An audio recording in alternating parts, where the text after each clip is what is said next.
Boa noite, seja bem-vindo a esta edição do Em Debate. Acaba de iniciar o novo ano político, que irá coincidir com o ano eleitoral. Os líderes partidários já estão com o pé na estrada e começam a traçar as suas estratégias de mobilização interna e externa. As estruturas dos partidos começam a trabalhar as suas narrativas e formas de representação, com os olhos postos nas eleições próximas. Qual é o perfil deste novo ano eleitoral? Qual é o pulsar hoje da democracia cabo-verdiana, olhando para a situação dos órgãos externos ao Parlamento e o diálogo político? O que importa debater hoje no campo político, simbólico e discursivo em Cabo Verde para o esclarecimento da opinião pública? Este é o mote do debate de hoje, com três analistas: João de Deus Carvalho, Silvino Évora e Adilson Valadares. Muito boa noite a todos. Agradeço a vossa disponibilidade por vir aqui ao programa Em Debate, estar connosco a fazer uma perspectiva do próximo ano político, um ano que acaba por ser visto como um ano atípico.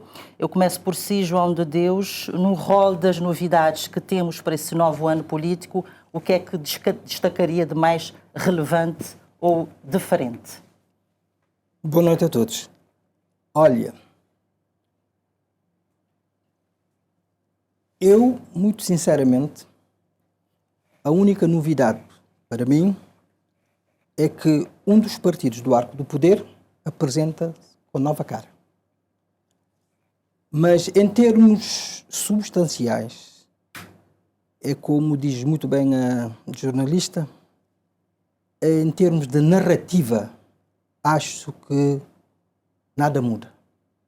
Temos mais do mesmo. Ouvindo as três principais forças políticas, na abertura do ano político, dessas três forças, aquilo que têm dito reiteradas vezes, nós descortinamos que é um país único, visto sobre três lupas diferentes. Uma lupa do PAICV, uma lupa do MPD e outra lupa da UCID. Cada um vê a realidade de acordo com a narrativa que tem. Mas é uma narrativa estanque, não há um esforço de inovação, não vê algum candidato com alguma tentativa de Eu acho que disrupção?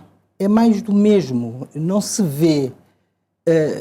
A única diferença é que, tendo o PAICV a liderança que tem hoje em dia, o que pode mudar é o tom e é o timbre da voz, mas a substância, o discurso, continua sempre na mesma. Quem está no poder tendencialmente vê tudo está bem, é um mar de rosas. Quem está na oposição vê tudo está mal, vê tudo pintado de negro.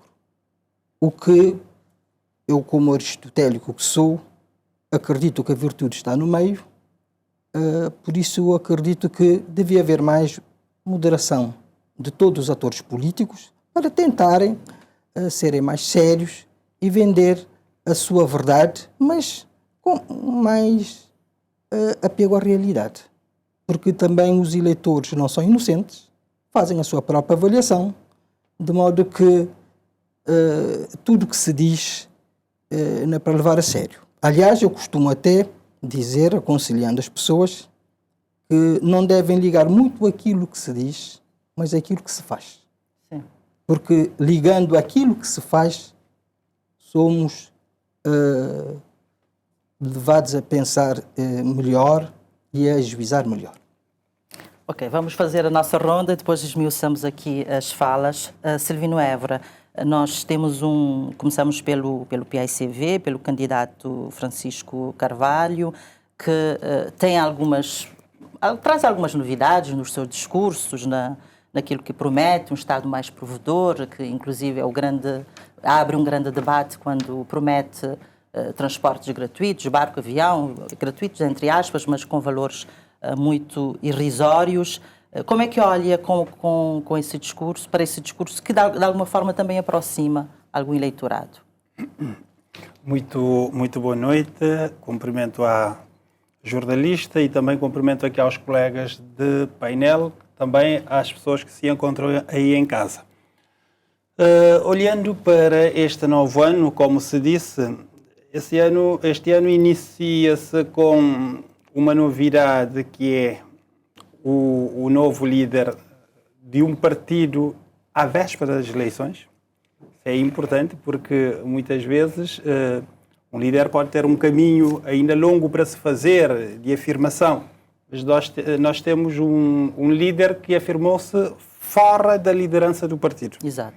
E que carrega o background que trouxe com o regime de discurso que desenhou durante o seu percurso, e ele vem fazer essa narrativa, essa tipologia de discurso desembocar dentro da liderança rumo às eleições. Se olharmos para aquilo que têm sido as promessas, particularmente a nível dos transportes, e também em outros setores, como, por exemplo, o ensino superior público, gratuito, o que é que nós podemos identificar? É uma aproximação em modo acelerado àquilo que é a expectativa do público. E nós percebemos que, ou seja, nós sabemos que dos debates e também das disputas políticas, temos quem está no poder quer conservar o poder, e quem pretende chegar ao poder tem que arranjar a sua estratégia. Sim. E muitas vezes a sua estratégia é tentar fazer um mapeamento daquilo que é a expectativa do público e conseguir fazer com que o discurso que se constrói aproxima-se à solução que quem é eleitorado espera. E nós encontramos aqui um alinhamento discursivo que se aproxima à expectativa daquilo que é o grosso das pessoas, porque eu acho que universidade gratuita, creio que toda a gente gostaria de ter. Transportes a um preço bastante acessível, também acho que muitas pessoas... Então eu acho que há essa aproximação da expectativa do público. E isso acaba por fazer efeito, ou não, dependendo também das exigências da própria sociedade e também do nível de maturidade que nós temos e também daquilo que é factualidade material do país para que nós possamos vislumbrar a possibilidade de execução das políticas, porque qualquer política que implique redução substancial de receitas temos que vislumbrar um caminho da sua concretização por uma via qualquer, ou uma via alternativa de arrecadação de receitas, ou então teríamos que encontrar dentro do próprio orçamento do Estado, sei lá, por que mecanismo de financiamento. Talvez também para outros públicos será necessário demonstrar também a sustentabilidade dessas. Exatamente, mas a questão que nós temos aqui é por isso que eu falei da natureza do público. Sim. Nós temos podemos ter um naipe de sociedades que pode ser mais exigente, que precisa que haja demonstração da possibilidade de concretização, e podemos ter um outro público que pode ir por arrastamento, porque as pessoas querem que os seus problemas sejam solucionados de uma forma mais urgente possível, e às vezes, quando aparece uma possível solução, as pessoas às vezes não querem sequer pensar a impossibilidade da sua concretização. Sim. Até para cobrar depois. Recordo há uns tempos atrás, quando se começou a vislumbrar a hipótese de Cabo Verde ter petróleo. Ninguém queria pensar que não tem. Sim. Porque as pessoas querem as soluções imediatas para resolver os seus problemas. Portanto... mais confortáveis. Vamos seguir essa linha com Adilson Valadares. Eu vou introduzir aqui uma questão, mas naturalmente pode pegar esta questão das narrativas do candidato Francisco Carvalho. Nós, há dias, Cabo Verde foi classificado como país de rendimento médio-alto e ouvimos muita incredulidade por parte das pessoas a dizer que esta classificação não reflete na vida das pessoas. A pergunta que lhe faço é, Como é que vê a eficácia das políticas públicas em Cabo Verde? Assim, num quadro geral. Olha, as grandes democracias, normalmente as disputas eleitorais, são descortinadas de acordo com o crescimento económico ou a questão da segurança. Portanto, é o que os marketeers dizem. E, se formos analisar a política macroeconómica de Cabo Verde, podemos dizer que, neste momento, ela é positiva e os marketeers dizem que a comunicação política tem que ser, portanto, evidenciada neste sentido e a outra parte, portanto, fará um discurso ao contrário, procurando à lupa questões, pontos fracos ou, portanto, fazendo uma análise SWOT e ver aquilo que não esteja bem. E mesmo a ciência económica diz que, portanto, com o crescimento económico, normalmente também o efeito é prático também na vida das pessoas. Isto também é ciência. Agora, fazendo uma análise a nível de estratégia de marketing político. Portanto, em 2016 inaugurou-se um movimento orientado para o mercado que eu tinha referido aqui nesta casa, que baseada em Market Intelligence, baseado no estudo, portanto, através de focus group, de sondagem, para saber a vontade, a imposição e o querer do cabo-verdiano. Portanto, tinha dito que o PSV apresentou como um partido orientado para as vendas, portanto, em Cabo Verde, por vezes dizemos que vêm aqui especialistas brasileiros a fazer marketing político, isto não é marketing, isto é comunicação política ou venda. Marketing é quando, através de instrumentos de inteligência, consegues chegar ao querer do consumidor. E nesta abordagem, até este momento, eu não tinha visto, mesmo no MPD que tinha adotado o movimento orientado para o mercado, com o brand, a marca Ulisses, neste momento ainda não vejo estudos de sondagem para que, de facto, se perceba a vontade de querer a imposição do consumidor, neste caso, portanto, a vontade do cabo-verdiano. Portanto, o PSV continua como sendo um partido orientado para as vendas, o MPD também, creio que até agora a percepção é que também, portanto, está sendo um partido orientado para as vendas e não para oferecer um produto, conhecendo, portanto, a vontade do consumidor. A diferença é que o Francisco Carvalho tem ainda mais convicção. Portanto, ele baseia-se com uma estratégia baseado, portanto, focado, portanto, naquilo que é a sua convicção. Ele bebe nas questões iniciais do PSV, a proposta do próprio Cabral, portanto, nas questões classistas, sim, claramente. Ele vai à raiz da esquerda, portanto, disputa de classes. A preocupação que eu tenho, por exemplo, vendo uma análise de marketing, é o seguinte, pegando aqui métodos de um grande pensador de marketing político, que é Marco Cassiotto, ele diz que ele, portanto, divide 6 fases de marketing político e uma das fases é a segmentação do mercado. Qual é que será a proposta de uma pessoa que diz que é representante da classe menos possante, portanto, os mais pobres, e como é que terá, portanto, como é que fará uma segmentação, sendo um partido cochol, que quer ganhar as eleições, como é que fará a proposta, por exemplo, para os empresários? Sim. Portanto, e digo portanto, o CID, por exemplo. O CID tem uma dificuldade. Marketing político diz que, precisa sendo um trabalhar partido... a estratégia para os empresários. É o que dizíamos aqui para os outros públicos. Sim, para os outros públicos. Segmentar as ilhas, etc, etc. Sim. O CID, por exemplo. O CID tem uma dificuldade. Tem um eleitorado forte em São Vicente. Sim. Não é Cauchol. Portanto, a política de comunicação, os especialistas dizem que devia focar e ser coerente e dizer, olha, o nosso objetivo é conseguir X deputados, porque dizem que, tentando, portanto, ludibriar ou dizer que tem a capacidade de ganhar as eleições, até o pode prejudicar. Portanto, nessa fase portanto, aguardar ainda com alguma serenidade para ver se os partidos políticos ainda vão, portanto, mudar com algumas orientações, assessoria de alguns pensadores, portanto, da estratégia política.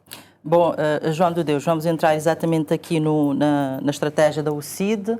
Se vislumbra alguma inovação, algum ar diferente da UCID que parece se contentar muito com a região norte.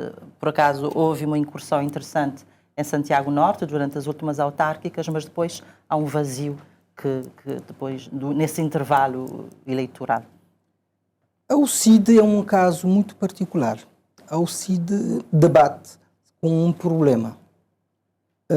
Porque a UCID de acordo com a liderança, primeiro do António Monteiro e agora do João Santos Luís, elaborou uma estratégia quase que de sobrevivência. A OCIDE, para sobreviver, necessita de se agarrar muito mais à região norte, ou mais particularmente a São Vicente, que tem garantido os deputados, tem conseguido. Depois, agora, com a liderança de João Santos Luís, a OCIDE quis diversificar a sua ação política, abrangendo as outras ilhas. Mas esse esforço é pouco notado. É pouco notado porquê? Porque as personalidades que a OCIDE tem apostado nas outras ilhas, à exceção do Sal, são lideranças fracas e não conseguem catapultar a OCIDE para outro patamar. E depois, de forma quase que cíclica, a OCIDE, muitas vezes para se afirmar, para não perder os deputados que tem em São Vicente, utiliza um argumentário quase que bairrista. Sim. Praticamente, às vezes, hostil às outras ilhas, particularmente a Santiago. E isso tem criado dificuldades à OCIDE. Porque a OCIDE, eu tenho notado isso há muitos anos, tem debatido com esse dilema. Sim. Enquanto Partido Nacional deve trabalhar essa... Mas para trabalhar... Uma mensagem, um perfil nacional. O OCIDE, para trabalhar isso, tinha que ter outras condições. Porque há um travão em Cabo Verde Mas terrível. estando no Parlamento, tem um espaço privilegiado para o fazer, não acha? Do ponto de vista formal, de representação, o Parlamento é uma montra onde o OCIDE pode. Mas para você fazer um trabalho sério nas outras ilhas, você precisa de recursos financeiros, humanos. Isso tem custos. E há uma barreira quase que intransponível para os partidos pequenos que tem a ver com o financiamento dos partidos políticos, porque o sistema que está implantado na lei dos partidos políticos precisa ser revisto há muito tempo. Enquanto não se fizer isso, a OCIDE, o PP, PTS não conseguirão afirmar-se. Porque, infelizmente, a nossa democracia tem uma debilidade estrutural. Esse sistema foi feito para dois. Todos os outros parecem como intrusos. E é a própria lei dos partidos políticos, nomeadamente na parte do financiamento dos partidos políticos, que cerceia a possibilidade de partidos que não têm uma representação parlamentar, quer dizer, uma bancada parlamentar, de se financiarem convenientemente para poderem dar resposta. Portanto, a OCIDE quer, mas não pode, não tem os meios. É uma luta desigual, porque os dois maiores partidos praticamente levam tudo e os pequenos ficam com boa vontade de querer fazer, mas não têm recursos. Uhum. Bom, depois chegamos aqui a Adilson Valadares, que tem também uma tese interessante sobre o bipartidarismo incontornável, depois como é que isto depois reflete nos outros políticos, nos outros partidos, etc. Silvino Évora, nós vamos continuar nesta questão da OCIDE. Em Santiago Norte, há sempre durante as eleições uma incursão interessante que traz a OCIDE à ribalta, com um discurso, eu tenho em mente as últimas autárquicas, com uma candidata que foi muito, muito relevante e que deu um lugar assim interessante. Em Santiago Norte, que é um lugar difícil para um partido regional, entre aspas, como o CID. Como é que olha para esse esforço de abrir-se para o nacional, mas com muitos entraves? Não sei se, quando se refere à candidata em Santiago Norte, estaria a referir-se a Neida Rompão, quando candidatou-se para o CID, creio que, não neste último mandato, mas lá atrás. Adélcia, então seria então outra candidata. Mas a cabeça de lista lá. Um primeiro problema que a OCIDE enfrenta é um problema de rótulo. porque já está cunhado como um partido regional, embora não goste que se faça essa afirmação.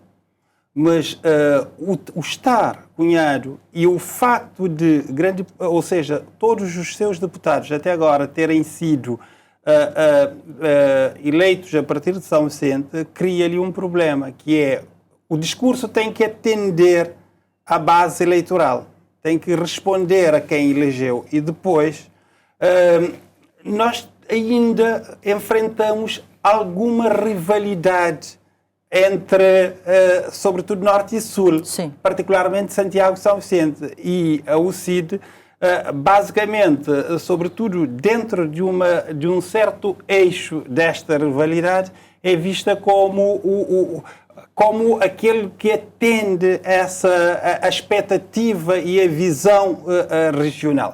Isso faz com que a UCID tenha um trabalho difícil de descolar-se dessa visão construída para se lançar para outros territórios. Mas nós aqui, na Ilha de Santiago, ouvimos também o discurso de que a UCID é um partido de São Vicente. Ou seja, as pessoas já também aqui têm construído essa ideia. Quando eu falo das pessoas, estou a falar do comum, Sim. dos eleitores, que é aquilo que os partidos precisam para sobreviverem, entre aspas, no mercado eleitoral.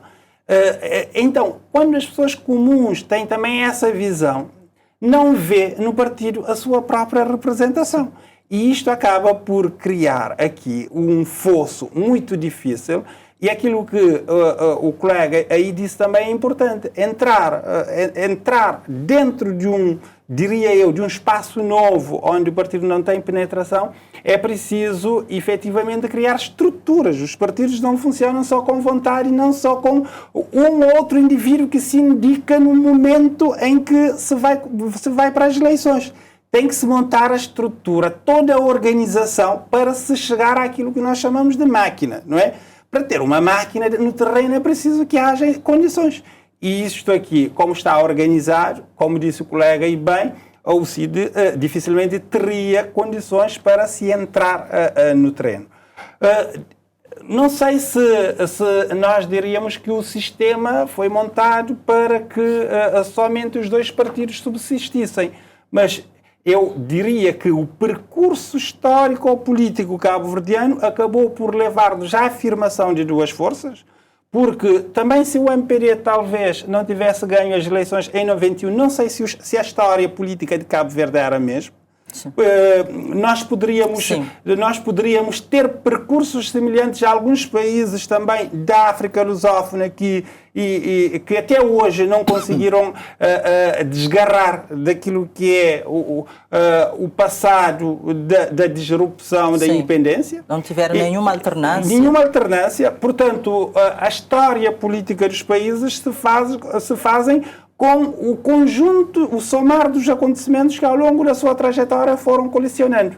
E a UCID, por que razão, também não tenho estudos palpáveis que me dizem por que razão não conseguiu afirmar, o MPD entrou num momento importante, conseguiu encontrar aqui um vento muito importante e afirmou, como se diz, assentou os arraiais. E neste momento nós acabamos por instalar um regime de bipartidarismo que contornar está muito difícil, até pelos novos partidos que procuram surgir, não vão conseguir encontrar espaço de engajamento entre esses dois.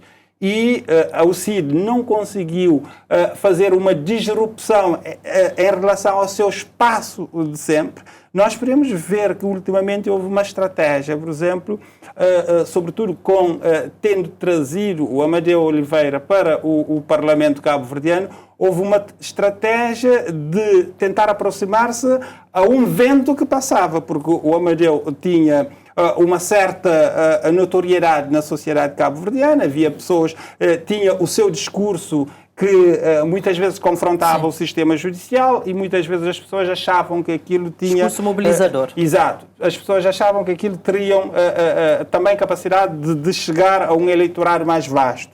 A UCID foi para lá. Nós todos sabemos onde é que fomos parar em relação a esta questão.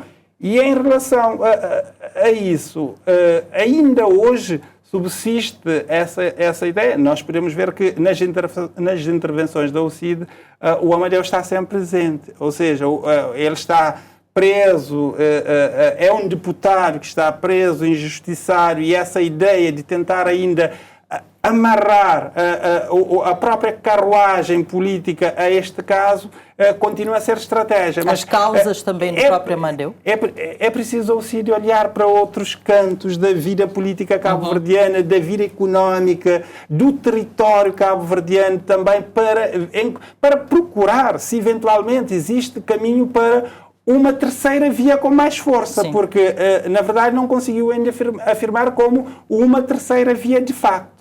Sim, caso não esteja conformado com o espaço que tem neste momento. Eu acho que qualquer partido que tenha, para já, há muito tempo, a UCID demonstrou a vontade de ter um grupo político dentro do Parlamento. Uma bancada. Sempre... Se não conseguiram ainda é porque não estão satisfeitos com aquilo que têm. Pelo menos uma bancada querem ter. Então, portanto, é preciso... E com uma bancada, eventualmente, chegaria uma máquina mais estruturante. Que seria uma bancada que vai depender também da dispersão dos deputados pelo espaço. Porque se for uma bancada construída a partir de São Vicente exclusivamente, vamos reforçar a regionalização. E dificilmente consegue sair desse... Ou seja, sacudir esse rótulo de ser um partido que está fixado numa base territorial. Bom, vamos voltar a outra liderança para fechar este olhar sobre as lideranças e os partidos.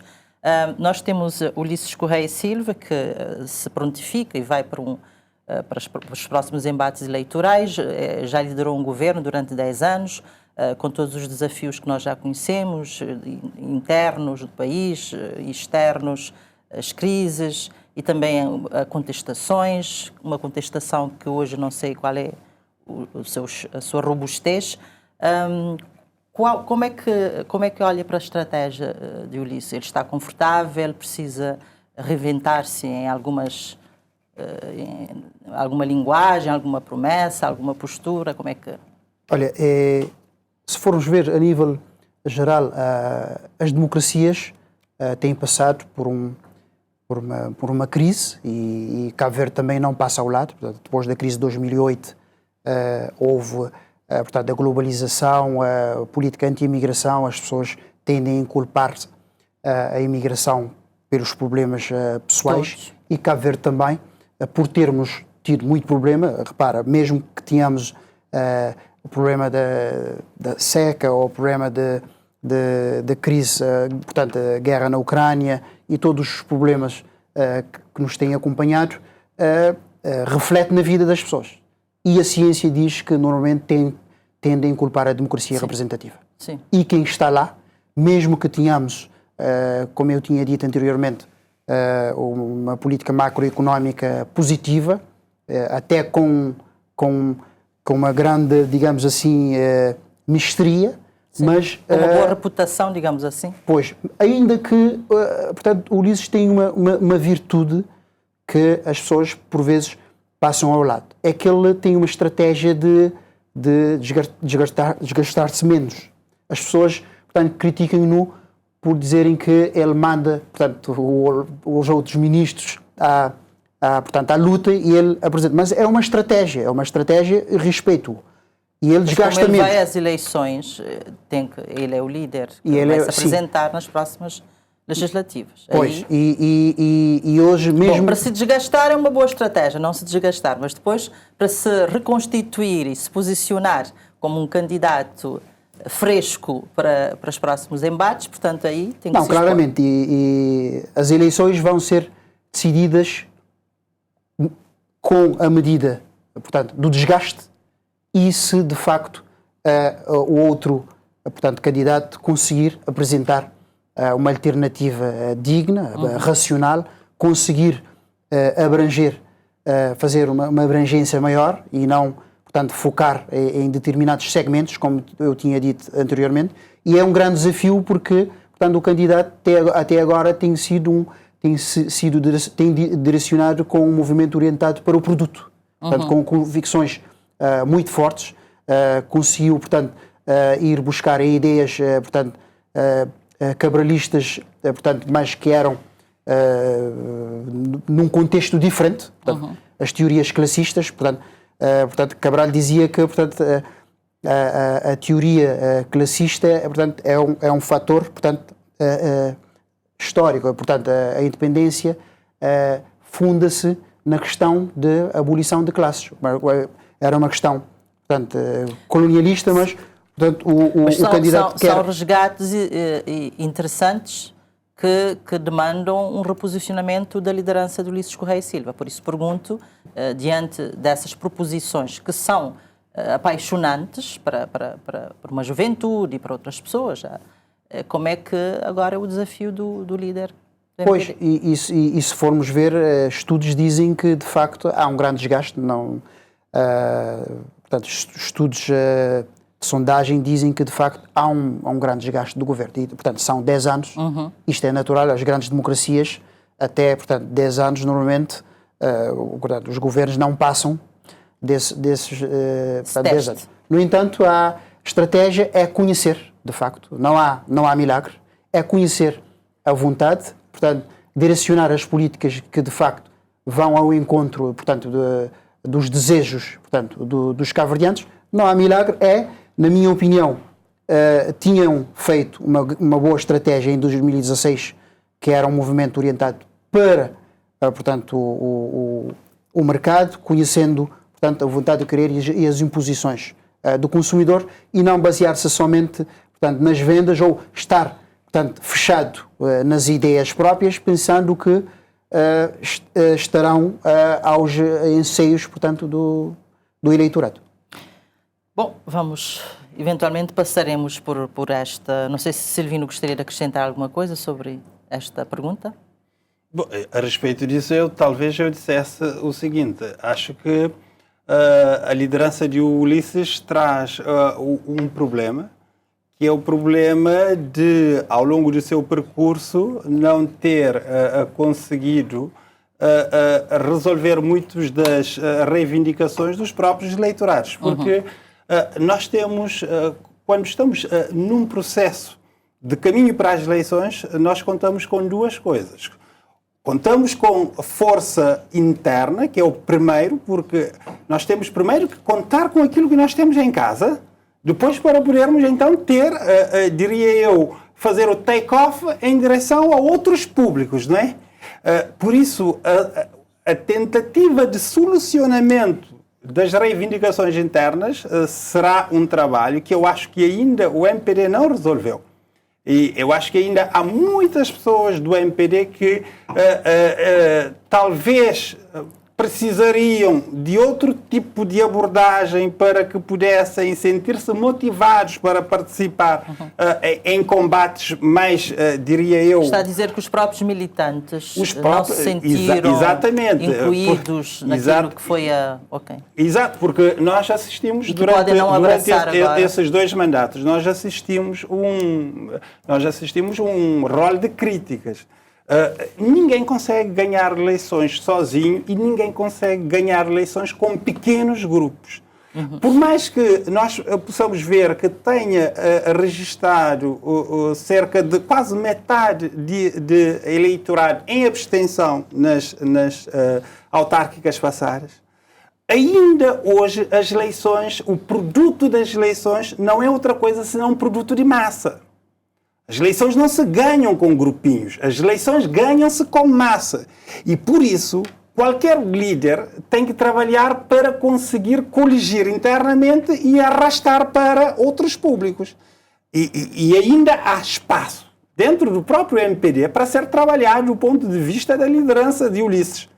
E depois disso, ou em conjunto com isso, porque acho que nem há espaço para o depois, porque o tempo é muito curto, Sim. Nem há espaço para o depois, em conjunto com isso, trabalhar nas várias outras frentes. Portanto, há um trabalho interno e depois o externo. E ao lado disso há uma outra questão. Há uma questão em que está, neste momento, a ir confrontar-se com um adversário que conseguiu, de alguma forma, mobilizar com o seu discurso um conjunto de públicos que fez com que, ao longo do seu percurso, conseguisse ganhar as 2 eleições para a Câmara Municipal e se conseguiu ver que, nos últimos tempos, contra ventos e marés, porque isso temos que admitir que é isso que aconteceu, contra ventos e marés ganhou as eleições internas, porque não passou por um bom bocado para ganhar as eleições internas. Sim. Portanto, isso é algo motivador para quem atravessou todos esses canais difíceis e estar em posição de candidatar-se para as legislativas, e para quem está no poder tem que arranjar mecanismos de assegurar ali. Tem que ter estratégias consolidadas. João de Deus, temos os mandatos caducados dos membros de todos os órgãos externos à Assembleia Nacional. O que é que esta situação, o fato de termos todos os órgãos externos da Assembleia Nacional com mandatos, todos os membros com mandatos caducados, isso o que é que fala, o que é que demonstra sobre o diálogo político e a saúde da democracia cabo-verdiana? Isso demonstra, sobretudo, que os principais atores políticos não se entendem em matérias de 2/3. A vontade da Constituição não é respeitada nem pelo MPD, nem pelo PAICV. Porque essas duas forças têm que entender que quando a Constituição diz que para determinadas instituições é necessário 2/3, essas duas forças têm que fazer tudo que estiver ao seu alcance para alcançar esse consenso. Sim. Infelizmente, tem havido um impasse, não tem havido o devido consenso para se conseguir essa maioria de 2/3. E alguma naturalização dessa falta de consenso? Parece que encaram aquilo com naturalidade. Não, aquilo que acontece é um pouco uma certa birra dessas duas formações. Mas eu, pessoalmente, advogo há muito tempo que na próxima revisão constitucional deve-se mexer nisso, para se as forças políticas se mostrarem, como têm mostrado, incapazes de gerar os consensos que a Constituição exige, então deve haver um outro órgão de soberania que possa resolver o problema. Sim. O que a nossa Constituição atual não prevê.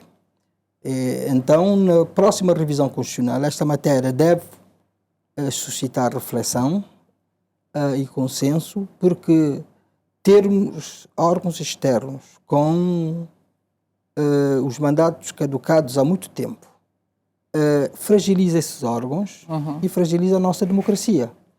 E mostra até que a nossa democracia, de certa forma, está refém dos partidos políticos. Não pode ser. Não pode ser. Então, eu acho, muito sinceramente, que se os partidos não conseguem, outros órgãos de soberania, nomeadamente o Presidente da República, devem ter essa competência supletiva para, em caso de não consenso num determinado prazo, fazer, portanto, essa nomeação. Sim, e não deixar que esses órgãos permaneçam 2, 3 anos, 4 anos com mandatos caducados. Silvino Évora, estamos a falar de órgãos como a Autoridade Reguladora para a Comunicação Social, Comissão Nacional de Eleições, Comissão Nacional de Proteção de Dados, Provedor de Justiça, etc, etc. João de Deus começou aqui a falar que enfraquece, e a pergunta que eu tinha para si era se a própria legitimidade desses órgãos também poderão estar a tremer com esses mandatos caducados. E um olhar sobre essa pendência. Se nós olharmos para a questão da necessidade que qualquer país tem de assegurar a continuidade administrativa de órgãos fulcrais para o funcionamento do Estado, nós não vislumbraríamos a ilegitimidade dos órgãos. porque está-se aqui numa situação bem complexa, que é uma situação em que a substituição depende de consensos, e consensos entre particularmente dois partidos que têm mostrado dificuldades em se entenderem. Pelo menos em algumas coisas. Nós podemos ver que, do ponto de vista da legislação, ou seja, daquilo que é a produção do trabalho da nossa Assembleia Nacional, nós temos tido várias soluções que já foram tomadas com unanimidade. Sim. Ou seja, não é que não entendam em tudo, mas pelo menos nessa matéria não entendem. Ou pelo menos não têm mostrado entendimento nesta matéria. É que nós temos órgãos que já levaram 4 anos ou mais sobre o tempo. Repare que se nós começássemos a pensar, por exemplo, um governo a ultrapassar o seu período de mandato por 1 ano, por exemplo, para nós cairia o Carmo e a Trindade. Ninguém conseguiria assegurar uma ideia dessas. Então, eu acho que se nós não vislumbramos nem o Presidente da República no nosso sistema, porque há outros sistemas, inclusive, que isso acontece e que nós criticamos ferozmente. Quando os presidentes tendem os seus mandatos para além do tempo constitucionalmente previsto, nós temos... Agora, se nós não aceitamos isso nos órgãos eleitos, e se há uma função que é atribuída aos deputados para criarem soluções para essas questões, eu acho que os deputados teriam que assumir como um desígnio da República esta função que lhes é atribuída.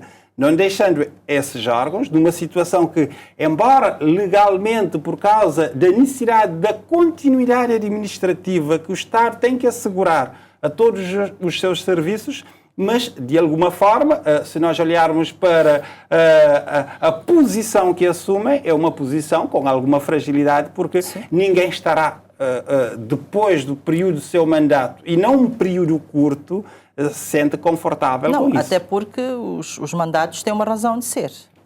O cansaço, as pessoas não podem estar eternamente num cargo, há vícios, há outros não sentimentos, estar disponíveis, por exemplo. ou a indisponibilidade, tudo isso. Portanto, deve ser... Repare que a própria lógica de alguns desses mandatos é constituída para que evite vícios. Vejamos, por exemplo, a ARC. Os membros da ARC têm um mandato único, sem possibilidade de ser renovados, para que, durante esse período de tempo, eles possam fazer o seu trabalho com a máxima independência e servir o país durante esse período, depois saírem dali e irem fazer outras coisas. E quando duplicas o mandato... É um cansaço que leva a subjetividades e outras coisas que não compadecem com as responsabilidades desses órgãos. Já era tempo, por mais que nós digamos que os partidos têm as suas visões, eu não queria usar a palavra interesses, porque eu acho que interesse deve ser da nação. Eu acho que deve ser interesse da nação, da democracia, do desenvolvimento, mas eu acho que seria necessário que se encontrasse um caminho aqui para o entendimento e que se construísse uma escola de substituição no final do mandato. Não que se... porque agora, repare que depois de amanhã, quando se substituir, pode levar-se mais 15 anos. Isto não é... Não é a primeira vez? Claro, porque as pessoas podem assumir que isso é natural. Ou seja, já aconteceu uma vez, pronto, se agora também não se chegar ao entendimento, vamos deixar.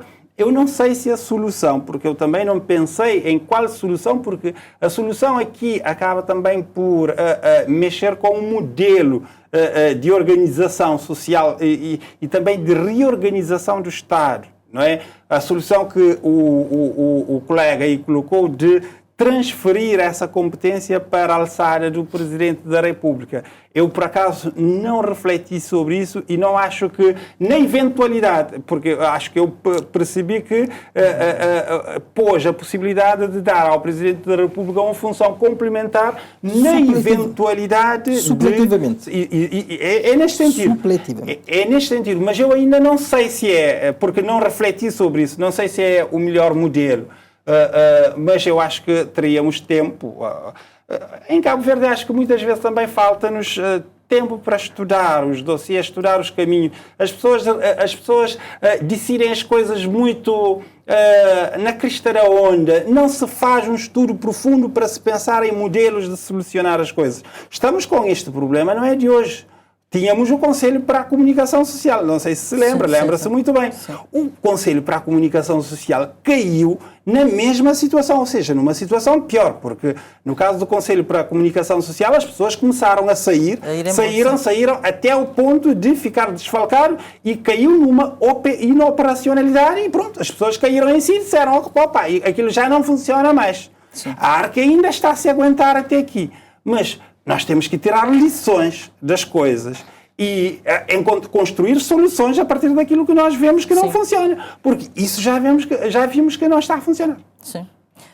Valadares, faltam 4 meses para as eleições e nós ouvimos há dias o Presidente da Assembleia Nacional a dizer que não é prudente mexer nesses órgãos até lá. Concorda com isso? Olha, primeiramente, é que se formos ver os órgãos externos ao Parlamento, tem sob o seu poder, a sua competência,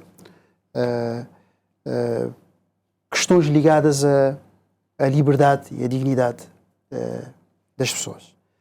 E se formos fazer uma ligação histórica, mesmo do século XIII, ou iluminismo do século XVIII, vê-se que a preocupação maior é, portanto, vendo o princípio da legalidade, é proteger o indivíduo face ao Estado, ao poder do Estado. E esse reforço constitucional de 2/3 não é à toa. E os órgãos externos são portanto, órgãos de grande importância para o próprio sistema de liberdade e da dignidade da pessoa humana. O que eu discordo, nomeadamente com o Presidente da República, é que portanto, a legitimidade da pessoa que vai ao voto e a própria legitimidade do Estado, portanto, a soberania está, portanto, no voto, no sufrágio. Mas eu não tenho a posição que, portanto, com a prorrogação, portanto, extinto, portanto, chegado o prazo, portanto, de limite, não se põe a questão da legitimidade do órgão externo ao Parlamento, porque fala-se na continuidade das funções do Estado. E constitucionalistas, portanto, é unânime, portanto, essa questão na literatura constitucional. Agora, uma questão que tem que ser dita aqui de forma direta é que, de facto, a crispação política, a polarização, de facto, tem atingido um patamar preocupante. E se formos ver, por exemplo, na geração que nos antecede dos políticos faziam consenso em relação aos órgãos externos ao Parlamento. Mesmo em figuras que fizeram parte, poderia aqui trazer um exemplo de um dos membros do Tribunal Constitucional, que é um político com um percurso portanto, admirável, que é o Dr. Aristides Lima, e que depois fez parte, por exemplo, faz parte do Tribunal Constitucional com um trabalho meritório, portanto, com um tribunal que tem dado, portanto, um grande contributo para a feitura do nosso direito. Em relação ao pronunciamento do Presidente da Assembleia Nacional, é claro que nas eleições vejo o pronunciamento dele mais como uma questão de sinceridade política do que uma outra coisa. Ele podia omitir essa questão. Ele foi sincero. Ele foi prudente também. Sim. Prudência. Uma prudência, mas não considero que seja um obstáculo. Até poderia ser medido aqui a maturidade política, democrática, poderia ser medida para a eleição... Até porque não iam começar agora, já teriam feito um caminho há vários anos. Claro. Estão lá com os nomes, não se entende, mas Pois, há eram todo um jogo de bastidores 4 meses para fechar isso com algum entendimento. Pois, Pronto, já concorda que é possível. Nós temos ainda 2 questões que temos que abordar aqui.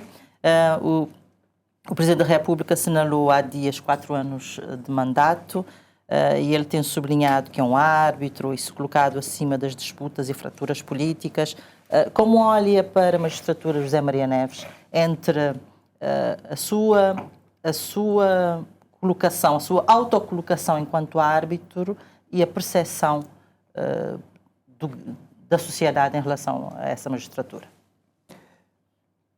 Olha, muito sinceramente, eu acho que se há um órgão de soberania em Cabo Verde que nós não temos grandes razões de queixa, é o Presidente da República. Desde Aristides Pereira até hoje com José Maria Neves.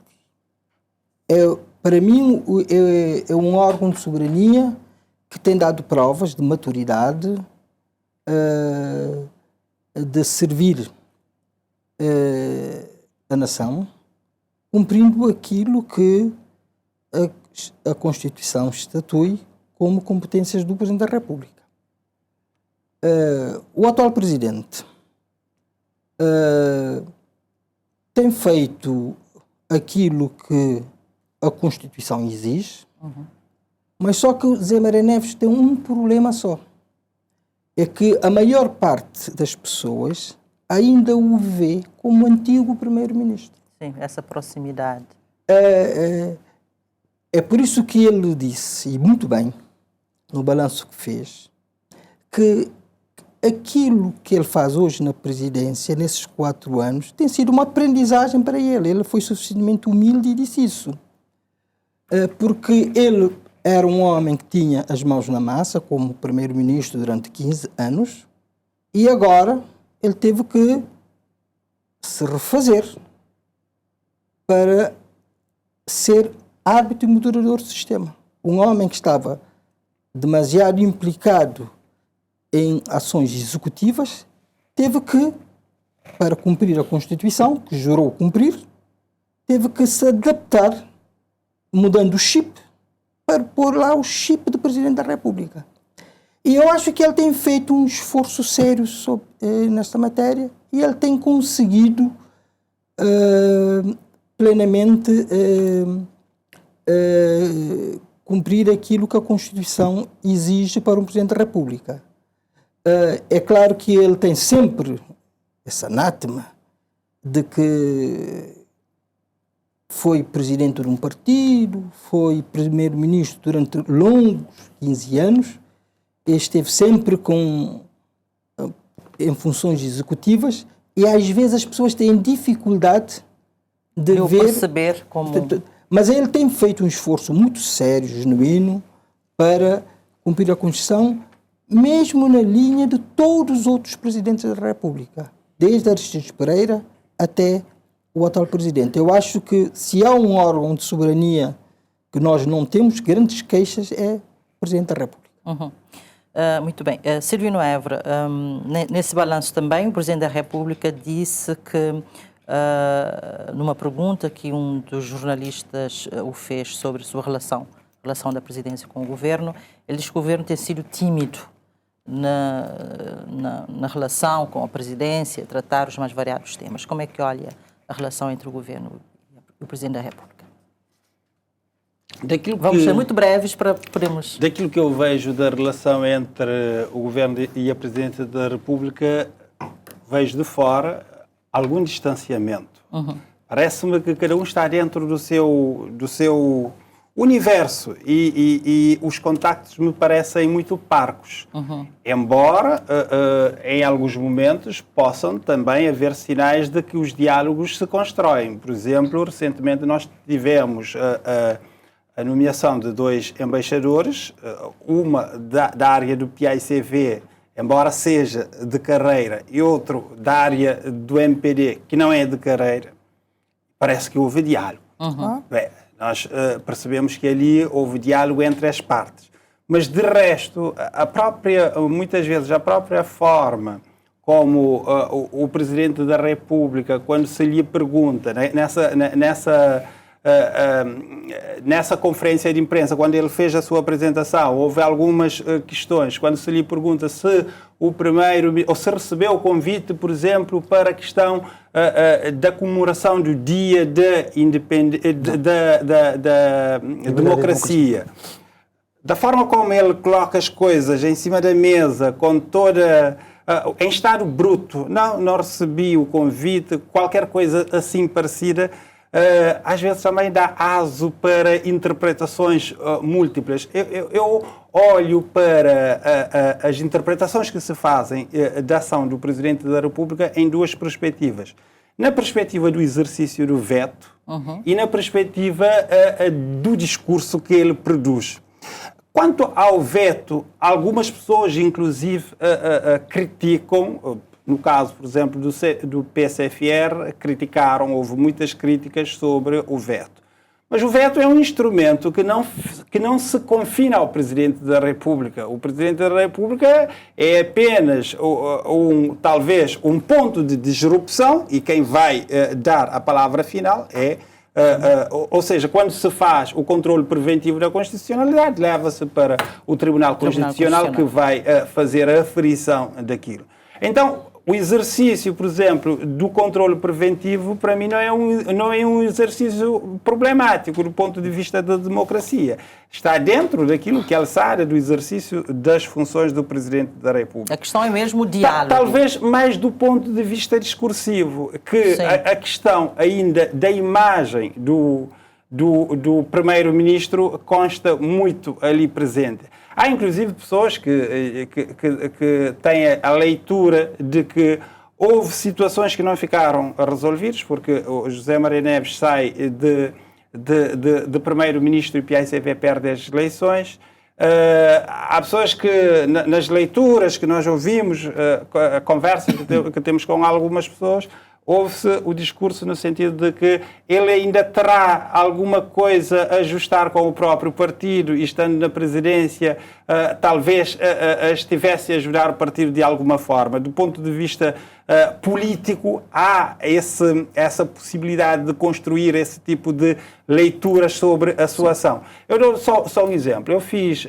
Estou neste momento a concluir um estudo sobre o controle de constitucionalidade em Cabo Verde e trabalho um conjunto de temáticas.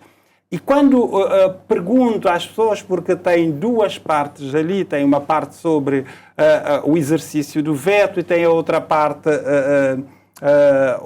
que tem a ver com a função e a relação do Presidente com os outros órgãos de soberania, sobretudo a parte do Presidente da República, é a parte que eu encontro quase que peso entre sim e não. Ou seja, é a parte que as pessoas fazem uma boa avaliação do modelo de controle de constitucionalidade que nós temos, uma boa avaliação das funções do Tribunal Constitucional, mas quando chega ali no exercício do veto, basicamente quase que temos um equilíbrio entre uns que acham que aquele exercício é correto do ponto de vista das funções que o Presidente da República tem dentro do sistema democrático, há outros que acham que não, que aí pode estar a haver também uma certa politização do próprio uso do veto. Seria preciso, talvez acho que o que José Maria Neves tem de diferente de Jorge Carlos Fonseca é ter carregado, para além do facto de ser Primeiro-Ministro, ter também carregado o facto de ser líder partidário durante muito tempo. E isso as pessoas ainda não conseguem fazer uma abstração completa e acabam sempre por olhar... Mas também ele não teve... concluir, para olhar um homem do PAICV a falar e não olhar o Primeiro-Ministro, o Presidente da República Mas ele não ocupou funções também para desconstruir isso, ser um analista, ser uma figura pública afastada. Enfim, ele ficou ainda com... não teve esse corte. O que se faz em outros territórios, exatamente, não é? Exatamente para limpar essas capas, para tirar a capa. A última questão que eu tenho que fazer aqui sobre o populismo, em Cabo Verde temos que temer o populismo? Temos sinais? Não sei se queria fazer um enquadramento da questão do Estamos poder. com 2 minutos do programa. Se conseguir fazer isso em 2 minutos... Sim, a questão é que a questão do poder interfere na questão do populismo. E se formos ver, aliás, na abordagem do primeiro volume do meu livro, e se formos ver numa análise comparada, de facto, a questão de não respeitar a questão da competência é um dos problemas que levarão portanto, a ferida que depois o populista aparece para curar. Isso, e a questão ao menos prometer curar. A questão do nosso sistema, portanto, o sistema do governo, creio que das origens que tivemos, portanto, o PSV na altura, na ressaca da abertura política, defendia o presidencialismo, o MPD, o sistema parlamentar mitigado, creio que o Zé Manuel Neves, algumas vezes, com provas dadas, portanto, quis imiscuir em poderes, portanto, do governo, não só na política externa. Portanto, o governo é que, portanto, define, dirige e executa a política interna e externa do Estado, e também em relação, por exemplo, o Presidente da República, por exemplo, ele reconheceu que ele está a aprender, por exemplo, mandou que se discutisse um acórdão do Tribunal Constitucional. Portanto, isto é grave. Isto é grave. Isto até poderia trazer o crime de responsabilização política. Crime de responsabilização política. E temos que ser frontais neste sentido. E a questão de entender a competência é fundamental para a consolidação da democracia e o combate ao populismo. E o populismo é uma divisão, portanto, de divisão da sociedade entre homogénea e heterogénea, portanto, o povo puro e a elite corrupta, mas também, o populista não respeita as instituições democráticas, a separação de poderes, independência de tribunais,